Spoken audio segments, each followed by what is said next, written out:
Good afternoon, everyone. Thank you very much for being here. This is the first time, it's a very special moment, this is the first time that the issue of women's leadership and gender gaps is being addressed here in the Congress Hall at the World Economic Forum. I think it's a testimony to the fact that the issue of women's leadership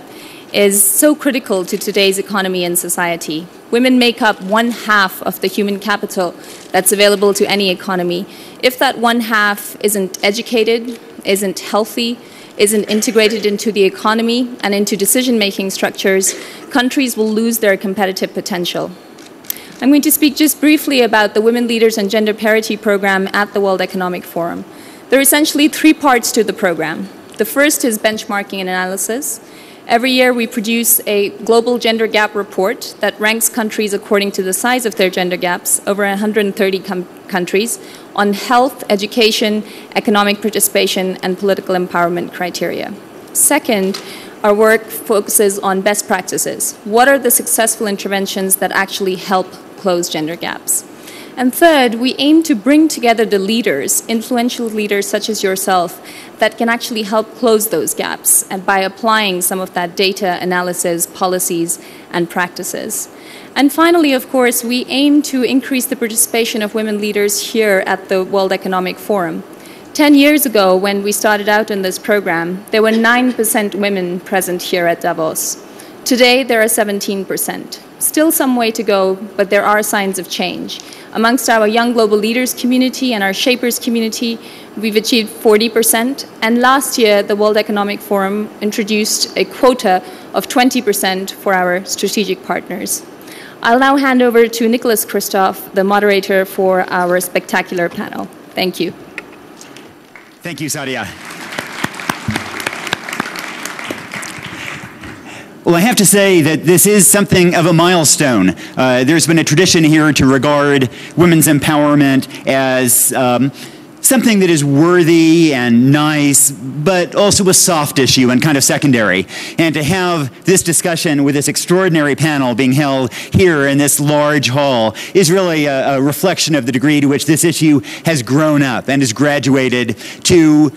a perception that if you want to address the world's key issues, whether it be global poverty or economic development, climate change, insecurity, then you have to do it by educating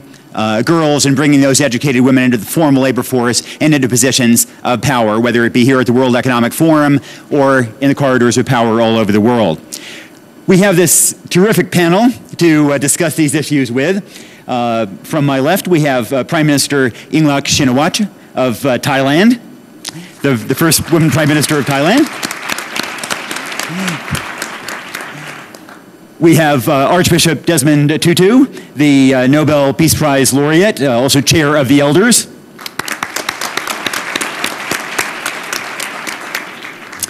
Michelle Bachelet, the first woman president of Chile and now head of UN Women.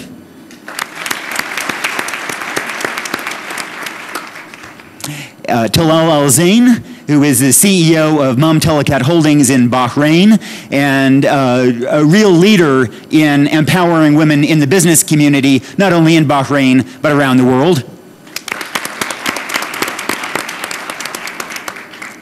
And Sheryl Sandberg, the COO of Facebook, and worldwide a voice for focusing on women's talent and bringing it to bear on all kinds of global issues.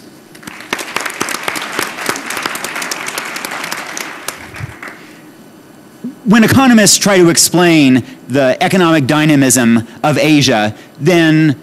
while there are many different business models country by country in Asia, one thing that they pointed to is the way countries have made increasingly good use of the female half of the population as part of the economic recipe for success across Asia. And I'd like to invite Prime Minister Yingluck to start by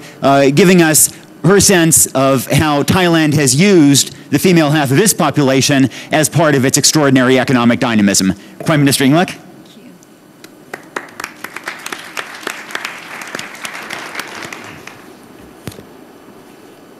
Ladies and gentlemen, may I speak in Thai to make sure that I deliver all the content clearly? สวัสดีค่ะ กท่านผู้เกียรติทุกท่านค่ะวันนี้ดิฉันมีความยินดีเป็นอย่างยิ่งที่ได้มีโอกาสมาเป็นผู้ที่กล่าวเปิดแล้วก็ร่วมอภิปรายในเรื่องของ Women as the Way Forward ในวันนี้จะรู้สึกดีใจเป็นอย่างยิ่งและรู้สึกว่าโชคดีที่ได้เกิดขึ้นมาในสังคมไทยที่มีความเท่าเทียมกันระหว่างชายและหญิงดิฉันได้มีโอกาสได้รับการศึกษาและสุดท้ายได้มีโอกาสได้ทำงานทางด้านของบริหารเป็นผู้บริหารระดับสูงในบริษัทเอกชนชั้นนำและที่สำคัญที่สุดวันนี้ดิฉันได้รับโอกาสจากคนไทยทั้งประเทศที่มาดำรงตำแหน่งนายกรัฐมนตรีหญิงคนแรกของประเทศไทยแม้ว่าดิฉันจะรู้สึกว่าตัวเองเป็นคนที่โชคดีก็ตามแต่ทุกวันนี้ในทุกภูมิภาคของโลกผู้หญิงยังต้องเผชิญปัญหาในเรื่องของความเหลื่อมล้ำทางเพศเมื่อเทียบกับผู้ชายแล้วผู้หญิงคงได้รับการได้เฉลี่ยจากการศึกษาพบว่าผู้หญิงได้รับการศึกษาเฉลี่ยต่ำกว่าผู้ชายการเข้าถึงแหล่งเงินทุนก็ยังเป็นไปได้ที่ยากกว่าทำให้รายได้ต่างๆที่นำมาเลี้ยงครัวเรือนนั้นไม่สามารถที่จะพัฒนาเพิ่มพูนขึ้นได้ยิ่งไปกว่านั้นก็ยังมีผู้หญิงที่ตกเป็นเหยื่อของการล่วงละเมิดทางเพศและทารุณกรรมอีกด้วยในส่วนของข้อด้อยของผู้หญิงอาจจะมีปัญหาในเรื่องของสรีระและพละกำลังแต่ดิฉันมองว่าความเป็นผู้หญิงก็มีจุดแข็งหลายๆด้านที่จะสามารถเติมเต็มแล้วทำงานควบคู่ไปกับผู้ชายอย่างมีความเท่าเทียมกันไม่ว่าจะเป็นความรอบคอบความละเอียดเข้าใจปัญหารวมถึงความประนีประนอมโดยเฉพาะสัญชาตญาณของความเป็นเพศแม่ที่มีความเข้าใจในเด็กและเยาวชนและมีความเข้าใจในเพศหญิงที่อ่อนแอเหมือนกันยังมีการศึกษาอีกข้อหนึ่งพบว่าผู้หญิงมีความสามารถในการออมและเชื่อหรือไม่ว่ากว่า 70% ถึง 90% ของเงินที่หาได้นั้นจากผู้หญิงกลับไปเลี้ยงครอบครัวนั่นคือดิฉันถึงเชื่อมั่นว่าถ้าผู้หญิงได้รับโอกาสในการแสดงออกอย่างเท่าเทียมกันนั้น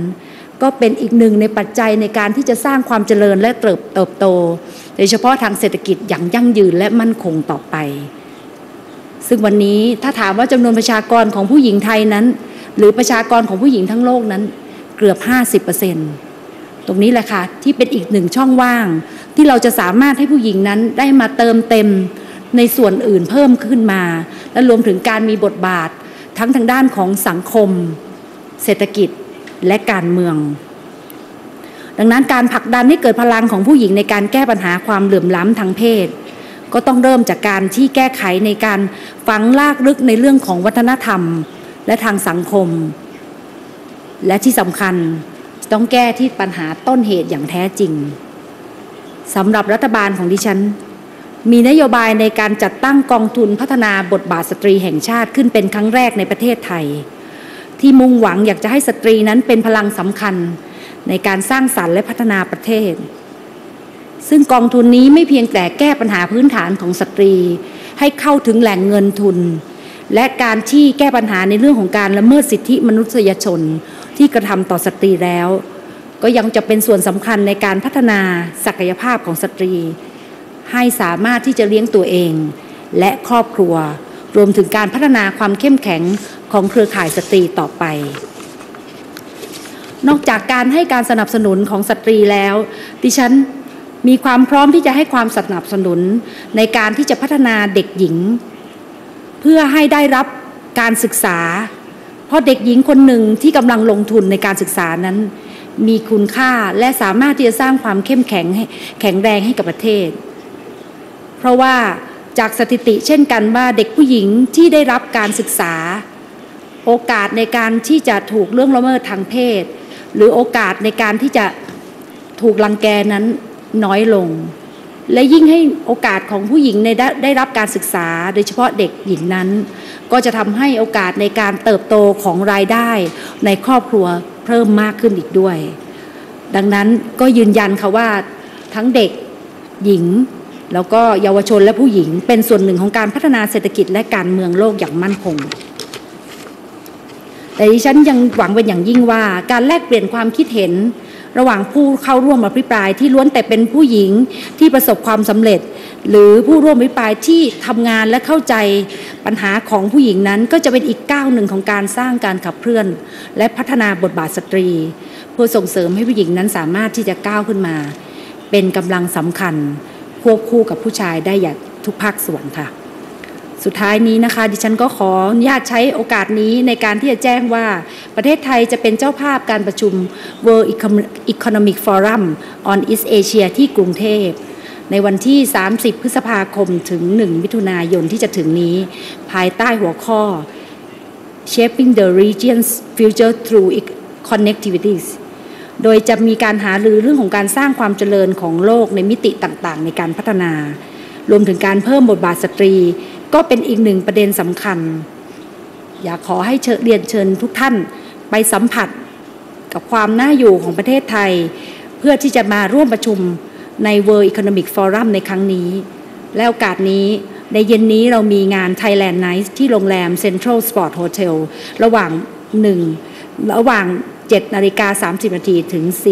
ถึง 10 นาฬิกาเพื่อที่จะเชิญชมในงานรับฟังวัฒนธรรมและศิลปะของประเทศไทยค่ะขอขอบคุณอีกครั้งค่ะ Thank you.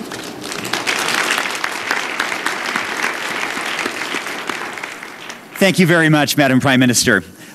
I should say that in a little bit I'm going to invite some questions from the audience, so keep in mind, think some questions up for just a little bit.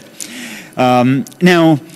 Michelle Bachelet, in a sense, your new role as head of UN Women reflects the degree to which the UN sees investing in women as a way to address all kinds of global problems. And you've been, I think, very articulate about the fact that this isn't a matter of charity, but a matter of actually solving problems. That women aren't the problem, they're the solution. Can you talk a little bit about how investing in girls does actually solve global problems? Well, first of all, even Prime Minister mentioned some of them. We know that, for example, when investing in education in girls, and particularly when not only in primary education but also in secondary education, we will see the important drop on early pregnancy. And that will lead to an important drop of maternal mortality because the majority of maternal mortality in developing countries is mainly between 15 and 19 years old. So that's an important issue. The other thing is diminish the early marriage, particularly early forced marriage. And it has been seen it diminishes also the risk of getting infected with HIV or acquiring AIDS. The second thing that is very important is in terms that an extra year of primary school produces a boost on a girl's eventual wage on 10 to 20%. An extra year in secondary school has a very important effect, also 15 to 25% in future wages of a girl. The second thing is that when we know, according Food and Agricultural Organization, that if we would give women the same asset, not more than men, in terms of access to land, access to credit, access to technical assistance, water, and so on, it will increase the national yield crops in 4%. And it will permit us take out of hunger 100 to 150 million people. So there's so much evidence that investing in girls and in women is not only, as you say, I say it with other words, I say it's not only the right thing to do. It is the right thing to do. But it's the smart thing to do. If there's an economic return here, I mean, this is a pretty smart community of investors here. If there's an economic return, then why doesn't